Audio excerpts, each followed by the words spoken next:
27 साल के software engineer युवराज मेहता की गाड़ी जिस वक्त इस पानी में गिरी और ये जो गड्ढा इसके बारे में बताया जा रहा है कि बहुत गहरा है, उसके बाद युवराज ने अपने पिता को फ़ोन किया और ये कहा कि मैं गड्ढे में गिर गया हूँ। पानी से भरा जो गड्ढा है वो पूरी गाड़ी मेरी उसमें गिर गई है। पिता इसके बाद फौरन, क्योंकि पास में ही तकरीबन आधा किलोमीटर दूरी पर उनकी सोसाइटी है, वो भाग कर आए। पहले उनको ये नहीं पता चल पाया कि दरअसल गड्ढा कहाँ है, पानी कहाँ भरा है। वो देखते रहे। किसी तरह से उन्हें ये पता चला कि यहीं पर युवराज गिरा है, क्योंकि वो टॉर्च जला रहा था और हेल्प हेल्प चिल्ला रहा था। और आखिरी वक्त में पिता ने कोशिश की, प्रशासन को फ़ोन किया।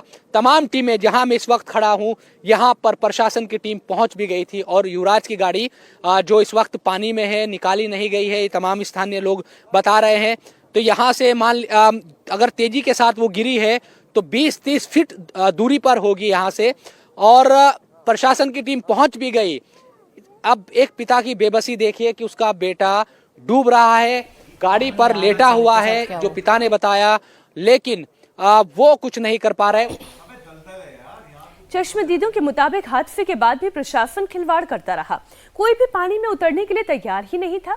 घटना के चश्मदीद मुनेंद्र, जो कि एक डिलीवरी बॉय हैं, उन्होंने बताया कि पुलिस प्रशासन के साथ 100 लोगों की भीड़ स्पॉट पर जमा थी, लेकिन बचाने के लिए कोई आगे ही नहीं आया। आखिर में उसने हिम्मत करते हुए अपनी कमर पर रस्सी बांधी, पानी में उतरने की कोशिश की, लेकिन अंधेरा और कोहरा इतना था कि उसे कुछ दिखाई नहीं दिया। मेरे साथ इस वक्त इस पूरे मामले में चश्मदीद, जिन्होंने युवराज को बचाने की भी कोशिश की, मोनिंदर मौजूद है। ये उस वक्त पानी में भी कूदे थे, प्रशासन की टीम भी मौजूद थी, लेकिन प्रशासन ने उस तरह से मदद नहीं की थी। मोनिंदर, ये बताओ कि आपको कैसे जानकारी मिली और किस वक्त आप पहुंचे थे यहाँ? मैं जी फ्लिपकार्ट चलाता हूँ। 5 बजे से रात के 2 बजे तक मैं फ्लिपकार्ट चलाता हूँ। तो मेरा ऑर्डर बाजा था, नॉर्मली तरीके से मैं ऑर्डर लेके आ रहा था। फॉग था बहुत ज़्यादा, तो मैं धीरे धीरे आ रहा था। रात के 12 बजे? जी, 12 बजे नहीं आ रहा था, मैं आया था 1:35 पे, 40 मिनट पे। ठीक है जी। लड़का गिरा हुआ था 12 बजे का, लड़का 12 बजे का गाड़ी समिति इसमें गिरा हुआ था। बताएं लोकेशन भी कहाँ थी? हाँ, बता सकते हैं जी जी। ये दिखाएं आप, टूटी हुई दीवार। ये इसी गाड़ी से टूटी थी? नहीं जी, ये 15 दिन पहले ट्रक से टूटी है, सेम कंडीशन बिल्कुल। अगर मैं मौके पे नहीं होता वो ड्राइवर भी डूबता, लेकिन उस ड्राइवर को भी मैंने बचाया था।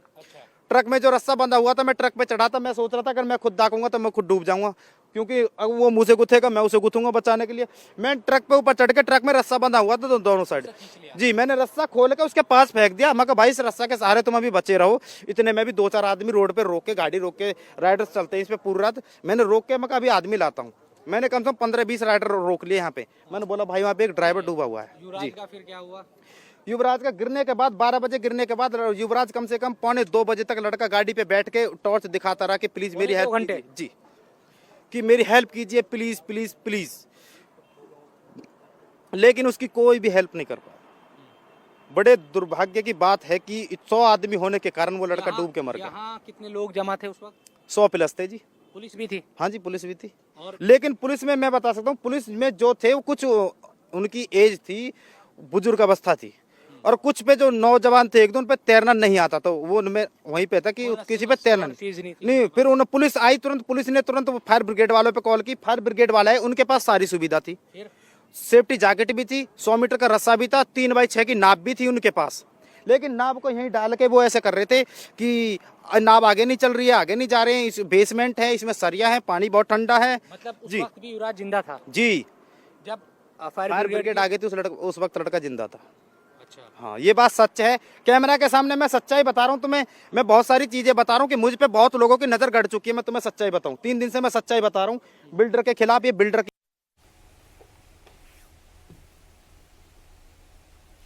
युवराज ने रात 12:20 पर पिता को फोन करके हादसे की जानकारी दी। पिता ने तुरंत डायल 112 पर घटना की सूचना दी। कुछ ही मिनट में पिता भी वहां पहुंच गए। करीब 30 मिनट बाद पुलिस और दमकल विभाग की टीमें पहुंची। रात 1:15 पर एसडीआरएफ की टीम भी पहुंच गई, लेकिन बाहर निकालने में काफी देर हो गई, जिसके चलते युवराज की मौत हो गई। आपको हादसे के वक्त की तस्वीर भी इस वक्त दिखा रहे हैं। सुबह 4 बजे के बाद युवराज मेहता को बाहर निकाला गया, फौरन अस्पताल ले जाया गया, जहां डॉक्टर्स ने युवराज को मृत घोषित कर दिया। हमारे सहयोगी शोएब रजा इस हादसे वाले स्पॉट पर ही मौजूद हैं। बहुत सारे प्रश्न खड़े हो रहे हैं। पहला प्रश्न तो इसी बात को लेकर है, फायर ब्रिगेड की टीम जैसा कि प्रत्यक्षदर्शी बता रहे हैं कि युवराज जिंदा था तब वहां पर पहुंच गई थी, उनके पास इक्विपमेंट भी थे, तो क्यों नहीं बचा पाई? बिल्कुल मीनाक्षी, ये तमाम सवाल है जिनकी जांच भी होनी जरूरी है। लेकिन एक तस्वीर और आपको दिखाता हूं कि अगर प्रशासन चाहे तो कैसे वो सतर्कता बरत सकता है पहले, लेकिन हादसों का इंतजार किया जाता है। जैसे ही हादसा हुआ, खबर मीडिया में आई तो बैरिकेड कर दिए गए, और बैरिकेड पे आपको जो हमारे कैमरा पर्सन है वो दिखाएंगे कि आपकी सुरक्षा, आपके परिवार की सुरक्षा, ये स्लोगन लिखा हुआ है। लेकिन यहाँ कोई सुरक्षा नहीं हो पाई। बैरिकेड लगा दिए गए हैं। यहां तक क्या सुबह से यहाँ झाड़ू लगाई जा रही है इस सड़क पर, जिसको कभी कोई देखने नहीं आया था। आज यहां पर झाड़ू लगाई जा रही है, धूल मिट्टी ना उड़े इसके लिए पानी का छिड़काव किया गया है। मीनाक्षी, सोचिए कि अगर इसकी आधी भी सतर्कता पहले यहां पर दिखाई देती प्रशासन के द्वारा, बैरिकेड कम से कम 2 ही बैरिकेड लगा दिए जाते, जो कोई फॉग में या घरे जो कड़ाके की ठंड है उसमें रात के वक्त आता तो उसको अंदाजा होता कि यहां पर सड़क खत्म हो रही है, तो ये हादसा ना होता। एक ट्रक 10 दिन पहले, बता रहे लोग स्थानीय, कि 10 दिन पहले यहां पर गिरा, उसके बावजूद भी किसी तरह के कदम नहीं उठाए गए। अगर एक और जानकारी आप जुटा पाए हैं शोएब, ये किसका मॉल तैयार हो रहा है, बिल्डर कौन है?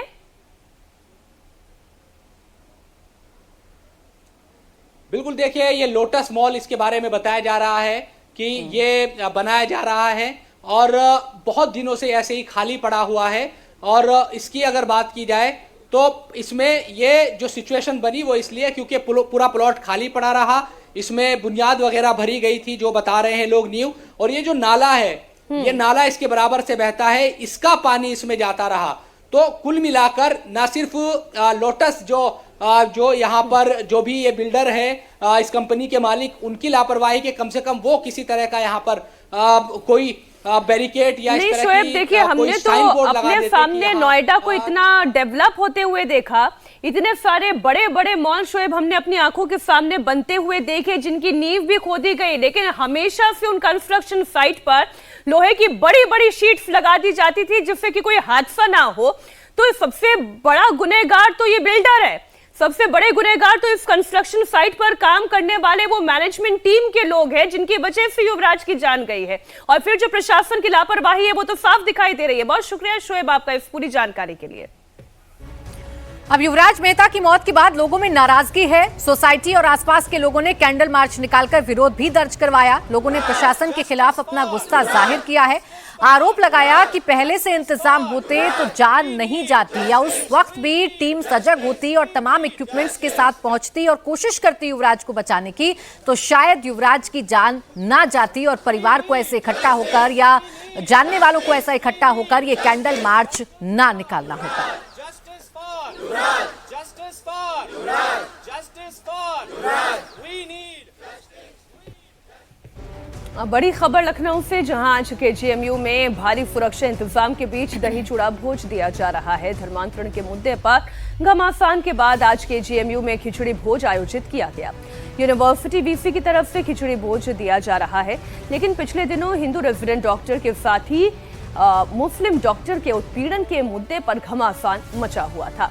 ऐसे में आज के आयोजन को लेकर पूरे कैंपस में भारी फोर्स तैनात है ताकि किसी भी तरह का बवाल ना हो। आपको जानकारी देते इस पूरे मैटर में बहुत प्रोटेस्ट हुआ था और महिला आयोग की उपाध्यक्ष अपर्णा यादव भी समर्थकों के साथ यहां पर पहुंची थी। जमकर तोड़फोड़ और हंगामे की तस्वीरें तब भी देखने को मिली थी।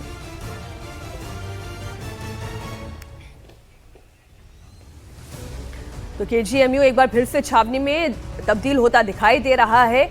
दही चूड़ा का आयोजन हो रहा है, लेकिन कहीं कोई फिर मसला खड़ा ना हो जाए, इसलिए इतनी पुलिस यहां पर चौकन्नी है। और विशाल प्रताप सिंह हमारे सहयोगी जुड़ गए हैं ज्यादा जानकारी के साथ। विशाल, बताइए इस वक्त यूनिवर्सिटी के अंदर का माहौल कैसा है? दही चूड़ा का आयोजन तो किया जा रहा है, लेकिन क्या मुकम्मल इंतजाम प्रशासन की तरफ से है ताकि माहौल ना बिगड़े? प्राची देखिए, जो केजीएमयू की वीसी हैं उनकी तरफ से बाकायदा मकर संक्रांति के मौके पर ये बड़ा आयोजन किया गया है और चूंकि जो केजीएमयू की वीसी हैं उनकी भूमिका को लेकर के, उनके एटीट्यूड को लेकर के जो जांच चल रही थी उसमें जिस तरीके से वो जांच करवा रही थी उसको लेकर के तमाम सवाल उठाए थे बीजेपी नेता अपर्णा यादव, जो कि महिला आयोग की उपाध्यक्ष भी हैं। उसके बाद ये मौका आया है खिचड़ी का, जिसमें वीसी भी जो है वो चाहती है कि सभी लोगों को बुलाया जाए, सभी के साथ बैठा जाए और उसके बाद जो विवाद शुरू हुआ था उस विवाद को खत्म करते हुए पठन पाठन का जो कार्य होता है न सिर्फ उसको आगे बढ़ाया जाए बल्कि जो आरोपी डॉक्टर रमीज है उसके खिलाफ जो विधिक कार्रवाई है उसको भी स्टैंड बाय करना चाहता है, उसको भी आगे बढ़ाना चाहता है केजीएमयू प्रशासन। इसीलिए ये पूरा बड़ा मौका चुना गया है खिचड़ी भोज का, जिसमें तमाम लोगों को बुलाया गया है, स्टूडेंट्स को बुलाया गया है, फैकल्टीज को बुलाया गया है और इसी को देखते हुए प्रशासन ने, पुलिस ने मौके पर जबरदस्त तरीके से पुलिस फोर्स की व्यवस्था बना दी है ताकि किसी भी तरीके का कोई भी ऐसा काम ना होने पाए जिसकी वजह से केजीएमयू पिछले कुछ दिनों से लगातार सुर्खियों में है। इसीलिए पुलिस और प्रशासन की मौजूदगी है और ये कोशिश की जा रही है कि 11 बजे से लेकर के 1 बजे तक का जो आयोजन है इसको सकुशल संपन्न कराया जाए और जो केजीएमयू प्रशासन के ऊपर आरोप लगा रहे हैं उन सभी आरोपों को इस खिचड़ी भोज के जरिए धो दिया जाए। प्राची, बहुत शुक्रिया आपका विशाल तमाम जानकारी के लिए। और बड़ी खबर वाराणसी के मणिकर्णिका घाट को लेकर जारी घमासान को लेकर विपक्ष के रीडेवलपमेंट के नाम पर मंदिर और प्रतिमाएं तोड़े जाने के आरोप के बाद वाराणसी पुलिस ने बड़ा एक्शन लिया है। पुलिस ने भ्रम फैलाने के आरोप में 8 लोगों के खिलाफ एफआईआर दर्ज की। इसमें आम आदमी पार्टी के सांसद संजय सिंह और बिहार से सांसद पप्पू यादव भी शामिल हैं।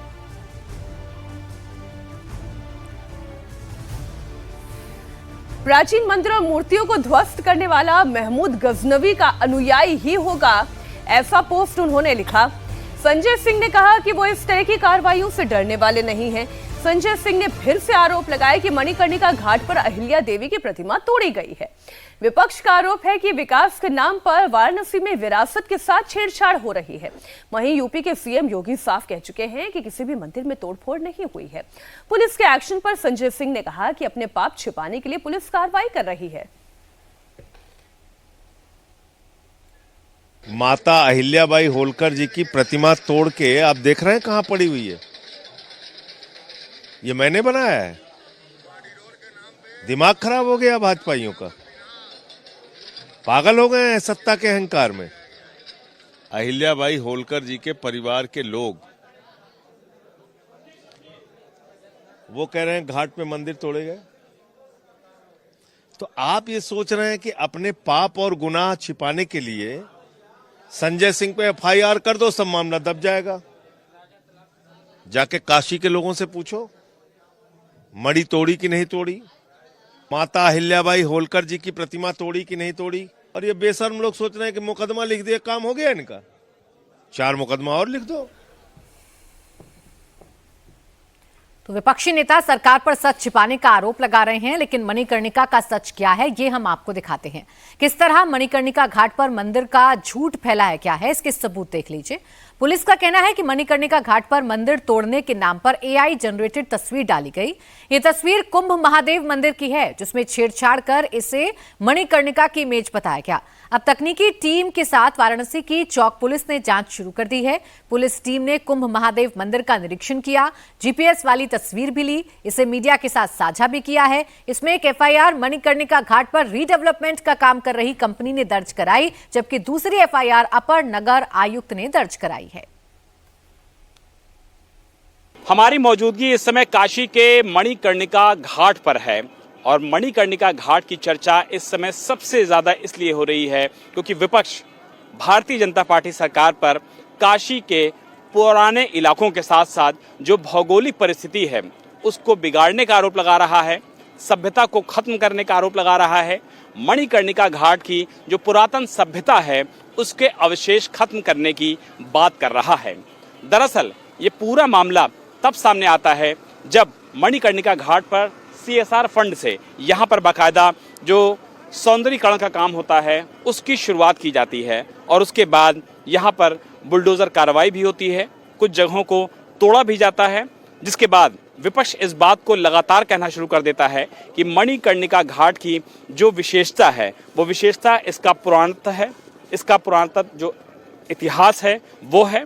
और इसलिए ये विपक्ष द्वारा आरोप लगाया गया कि ये पूरा मणिकर्णिका घाट है जहां पर काशी समेत पूरे पूर्वांचल के लिए कहा जाए, उत्तर प्रदेश के अन्य हिस्सों के लिए बोला जाए, बिहार के लिए बोला जाए, सभी लोग यहाँ पर आते हैं मोक्ष प्राप्ति के लिए।